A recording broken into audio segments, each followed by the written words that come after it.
Hello friends, my name is Yeva and you're watching the fourth episode of What I Read in 2022, featuring another set of earrings.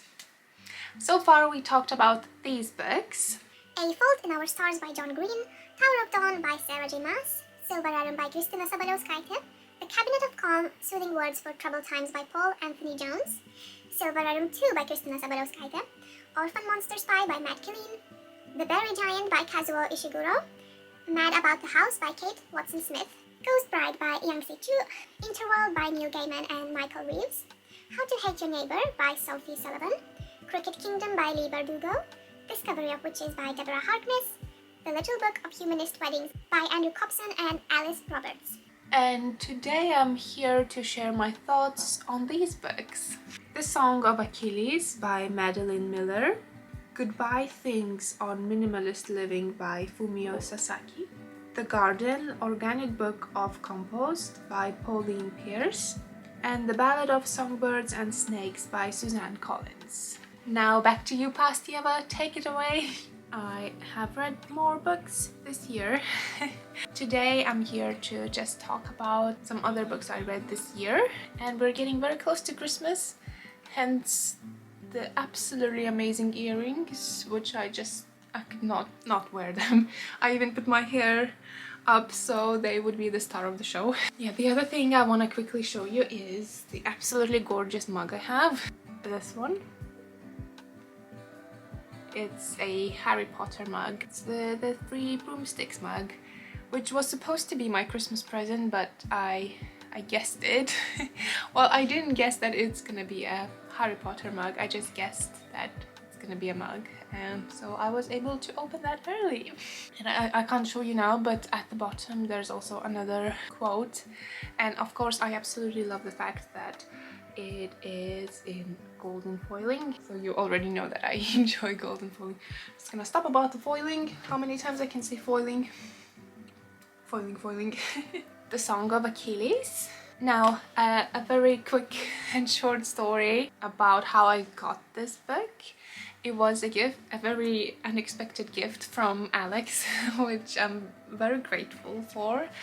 I really wanted this book, and when we were visiting Lithuania this summer, I did look for this book, but it was sold out in the shops that I went to. I am a library girl in my heart, through and through.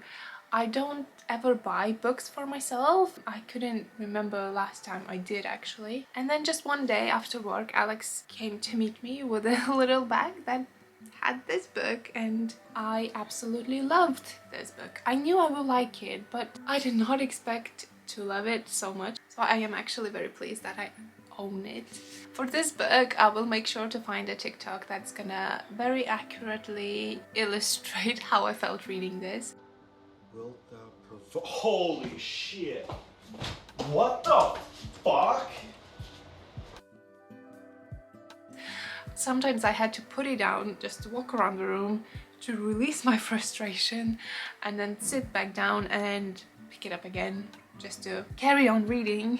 The writing of this book was really, really beautiful and rich and just stunning, and it was so visual. I could picture everything in my head. It was so flawless in that regard. Honestly, I just loved it to bits. It's one of those books where I would like to unread it so I could read it again and experience it again. Now, very briefly, The Song of Achilles is a retelling of a Greek myth of the strongest warrior in the world named Achilles. It is told from Patroclus' point of view, who was a very dear friend of Achilles. They fall in love, and when Achilles goes to war, Patroclus follows him, where they are met with a lot of affairs and plot twists and treasons. So I guess I'm just gonna leave it there.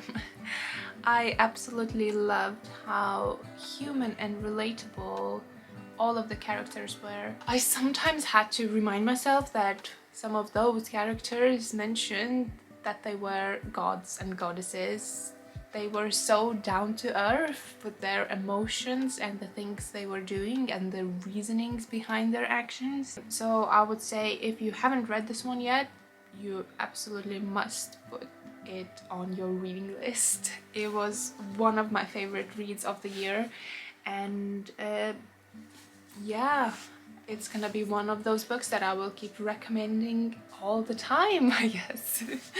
Then we have the small book called Goodbye Things on minimalist living, which I thought was just a delightful read. I love the idea of minimalism, but I also understand that I will never be one, and that is absolutely okay with me.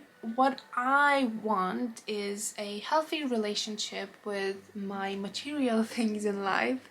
I want to be able to let go of things that no longer serve purpose to me without feeling any sort of guilt. So that's why I reach for these sorts of books, just to find inspiration and just be more mindful about my things. So yeah, from time to time I pick up a book about decluttering or minimalism just to inspire myself again. And what I really enjoyed about this particular one was the idea of taking photos of the items you find hard to let go of. That way you're sort of tricking your brain into believing that you will have reminder of that thing available to you if you wanted to. But what the author says that happens in reality is that even if you take the photo just to be able to look back at the items you had, it's not very likely that you will actually look at those photos. It's a good temporary solution for your brain to just feel like you still have a way to be reminded of that item.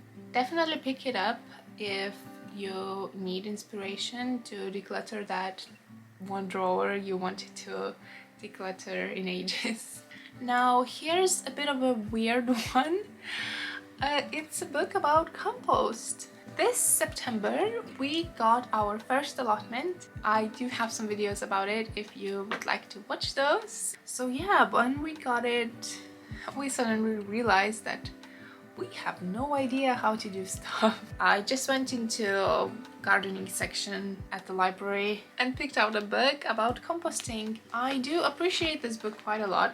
I thought it was very nicely designed with pretty informative and beautiful photos. I was contemplating whether I should put this on my reading list or not, but then I thought, well, it's gonna be quite a nice reminder of what was happening in my life at that time. So yeah, I just thought I'm just gonna put it on my Goodreads even though it's a pretty funny one. So I found that the most informative sections for me in this book were the ones where they were talking about things that you can actually compost and which things you should not. So that was very good to learn. Also, I never realized that your compost is made out of two parts. So you have your greens, that means leaves, grasses, and that sort of stuff. And then you have your browns, which are like branches, woody material, cardboard, stuff like that. And to make good compost, you need a balance of those two. So that was a new thing for me. It was a good read. I enjoyed learning about compost, and we are definitely using the knowledge I gained from that book in our allotment. The next book I read was this one, which is The Ballad of Songbirds and Snakes. It is a very thick book, so I again did the tab method. So all of those tabs, they mark the chapters in the book. Yeah, it does help a lot for me to see how far I am in the book when I'm reading a thick book like that. Now, this is a prequel to the Hunger Games series, which I'm sure everyone has heard about. When Hunger Games books came out, I absolutely loved them. I had so much fun with them. So when this came out, I've been eyeing it for a while. I was intimidated by the thickness of it, but I thought, well, I'm gonna give it a go. It follows villain president from the trilogy, so we follow him when he is basically at school, when he is a teenager, and he is made a mentor in that year's Hunger Games. So it's the first year they introduced mentors. It was never done before, so a lot of things they needed to figure out how to do those. But yeah, so we follow him and we follow the Hunger Games. Now I thought it was absolutely brilliant choice of a character to make a prequel of, because I don't think I mean, it's been years since I read the main trilogy, so I do not remember. But yeah, I don't think we got to know President Snow that closely in those books. So it was really interesting to see the character growth in this book. It was a surprising read for me. I did not expect much out of it, but yeah, I liked it a lot actually. I gave it 4 stars. Not much to go. There's one more video left in which you will see me talk about these books. Life Without End by Frederick Beigbeder, Eon, Dragon Eye Reborn by Alison Goodman, Iona, Return of the Dragon Eye by Alison Goodman, The Last House on Needless Street by Catriona Ward, and Educated by Tara Westover. Thank you very much for watching today's video.